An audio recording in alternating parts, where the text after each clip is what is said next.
I just got back from seeing Avatar: The Way of Water in theaters, and it was definitely an experience. Today I'm going to be giving you a non-spoiler review on this film, so do not be worried about any spoilers. I'm not going to go in depth with anything specific.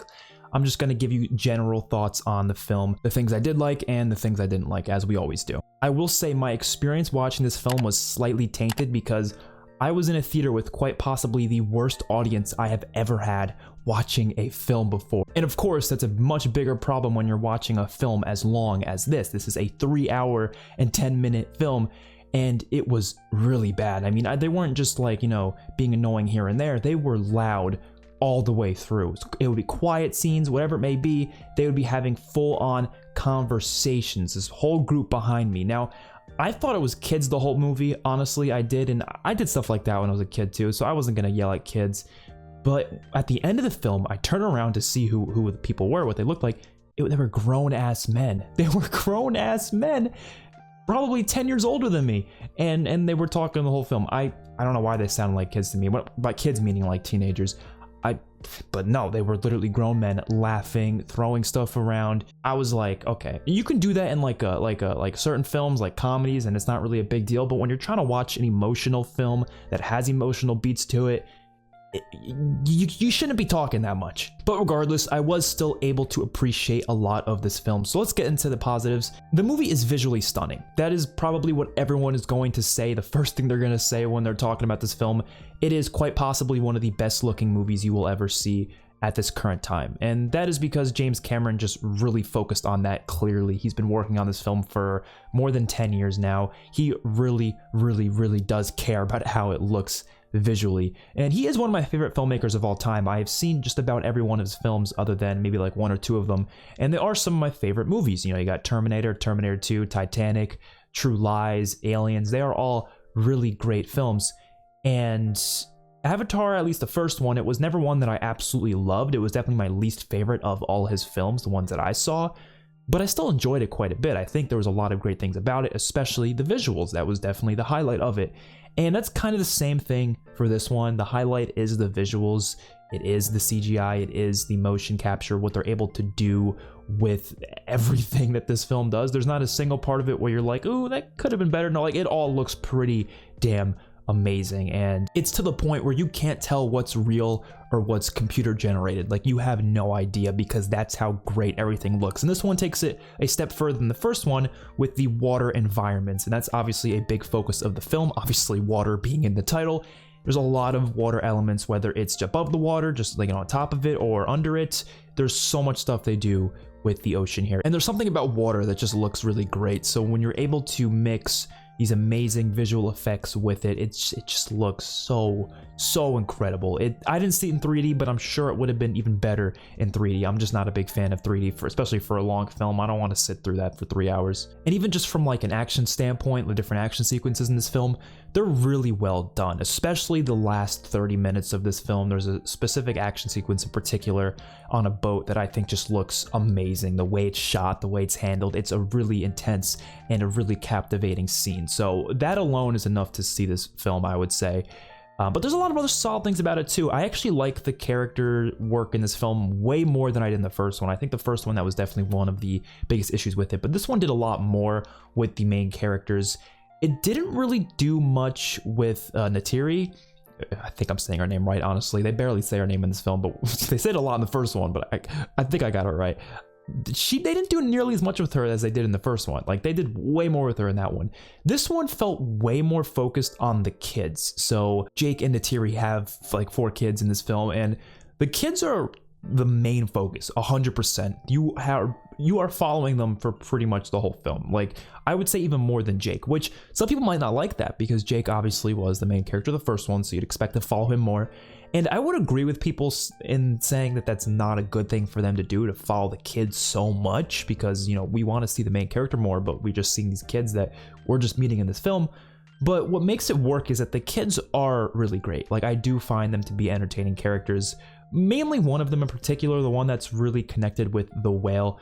The other ones aren't nearly as good. I really do like the one played by Sigourney Weaver. She's incredible. She's probably my favorite character in this film because she has this story where she kind of feels disconnected from everyone else because she's kind of picked on. She's called out because she looks different, because she's not like technically the same as the tribe. And they do a couple of interesting things there that I do think work quite well. And I just like that. The fact that these characters do have a little bit more depth than I feel like they had in the first one. And just like the first one, the soundtrack is incredible. James Horner's music is just like the best thing you can possibly hear. He's definitely one of my favorite composers of all time. Unfortunately, we don't have him anymore. He passed away. I'm not sure when he passed away, but it was shortly after, a couple of years after Avatar, I believe. Most of his music does return in this film. I would say pretty much all of the soundtracks from the first one returns, which some people might have an issue with that because they might want some new music, obviously, and I do kind of feel that way, but at the same time, the music is so iconic and amazing to that film, so it is fitting to still have the same music be presented in this film as well. The last positive I can say, I like the new tribe. There's this new tribe that they come across in this film that they go to, and I like them. There's some couple characters there that are entertaining, and yeah, it's just different than the first one, so I think that's a plus to just have something somewhat different. Getting into the negatives though, the villains. I do not like the villains in this film, and it was pretty much the same thing as the first one. I didn't like the villains too much in that one either. There's just no depth to them, right? Especially the main villain here. There's no depth. And I feel like there was definitely something they could have touched on there, especially with a certain character that he's connected to in this film. I'm not going to go too in depth with that because, again, spoilers, but there was so much potential there for them to give this character some sort of an arc in some way. And I'm not saying they have to make this character, I'm not saying they have to make the villain likable. Like, I'm not the type of person who thinks every villain needs to have some like complexity to them where, you know, they're good and bad in some ways. Like, I'm okay with having just a purely evil person who just wants to do bad. I'm fine with that. But there is definitely some level of depth they could give this character that they don't ever really touch on. You know, the whole character's drive in this film is essentially revenge, right? Because the first one, they're just enacting this plan to, you know, get rid of the tribe and just destroy their lands, essentially. And this one, it's really more about revenge on Jake. And they have this one little thing that they talk about for like a couple seconds about the fact that Earth is dying, right? And they are eventually planning on taking over this planet to bring people of Earth to this planet because Earth is dying and they need to, right? And there was a lot of interesting things they can do with that, but they don't do anything with it other than that one little piece of dialogue in the film where it's mentioned that that's what they're doing. So that leads me to believe that the third film is probably going to cover all of that. And that leads me to my next negative, which I think is a pretty big one. The film doesn't really feel complete because we know there's going to be more films coming afterwards, and I don't feel like they really closed up this film the way it probably should have been. And that's completely fine because, yeah, if you are going to have like a chaptered franchise where every film is like a chapter, then yeah, you're not going to close out the story just yet because there's more story to come. But the first film felt like it closed the chapter, and then out of nowhere the second one just comes, and then it's like, oh no, never mind, the chapter didn't end yet, we still have more to happen, but it's like 14 years later, but there's still more happening, don't worry. It's the same story, it really is, it's kind of just continuing that story. And so this leads me to believe that most of the films in this franchise are probably going to be continuing the same stories as well. And I really hope that's not the case. I do hope the third film completes the Sky People story as the villains. I want to see some new villainous group be introduced, maybe. There's a lot of potential there for maybe another group that is already on Pandora. I'm not sure, but I really do think they need to do something else, because if the next film is just the same villains trying to get revenge again, it's definitely going to be an issue. There's also a lot of questionable character decisions in this film. I mean, there are also some questionable character decisions in this film, and for a couple of characters it makes sense, like the kids. They do a lot of dumb things in this movie. Like, I think 5 times they run off to, like, you know, you go off on their own, and they end up getting in trouble by Jake. Like, literally 5 times that happens in this film, I would say, probably even more. And it's understandable, like, they're kids, it's not a big deal. But when it happens 5 times in the movie, you start to feel like, damn, Jake's just not a good parent. Like, these aren't good parents. They don't keep track of their kids, because they're going off, getting into all types of trouble so many times in this film, and it's like, dude, what? And there's also another character in this film named Spider. Probably makes the most questionable character decision I've ever seen in a film in quite some time, and it kind of just made me go, what? Like, there could have been an angle to it they could have made work, and they didn't go that angle though. They made him do something that I don't understand. Like, he's just making the situation worse. I can't really say much more without spoilers, so I'm just gonna leave it at that, but that was a problem. And lastly, the last negative I want to give, it's too long. I'm never one to complain about runtime. Never. I loved Zack Snyder's Justice League. I loved The Batman. I love Avengers Endgame. I love Titanic. I love King Kong. I love all 3 Lord of the Rings films. I do not care about it being a long film. I don't. That's not the problem. The problem is when it doesn't warrant that runtime. When you feel like it does not need to be 3 hours and 10 minutes long.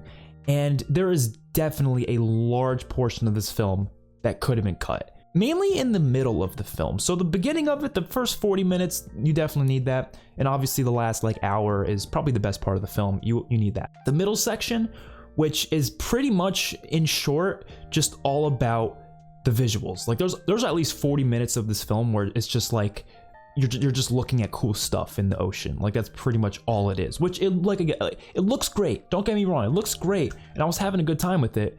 But I could not sit through this movie again. There's no way. Seeing those scenes again, I couldn't do it. And even just watching it for the first time, the magic of seeing all these amazing visuals does wear off after a little bit, especially when you're seeing it for like 30 minutes in a row, just of nothing but like, you know, all cool, you know, creatures and all these different lights, and there's a lot of beautiful stuff, but it's like so much of it to the point where I'm like, we don't need all of this. We really don't.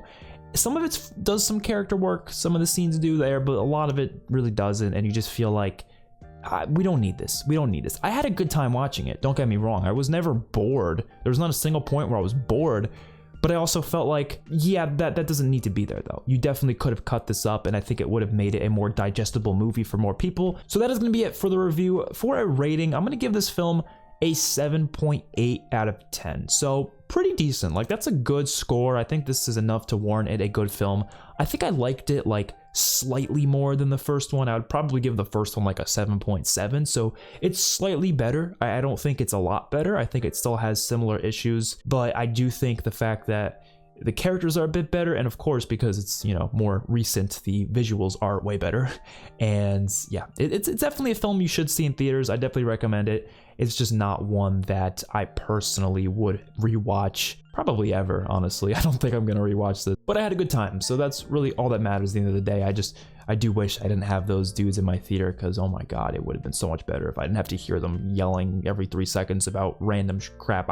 I'm surprised no one got up and told them to shut up. I was gonna, but like I said, I thought they were kids, so I don't want to yell at kids. Hopefully you guys enjoyed the video. Let me know your thoughts in the comment section below. If you did see the movie, if you haven't, are you excited? Are you gonna see it?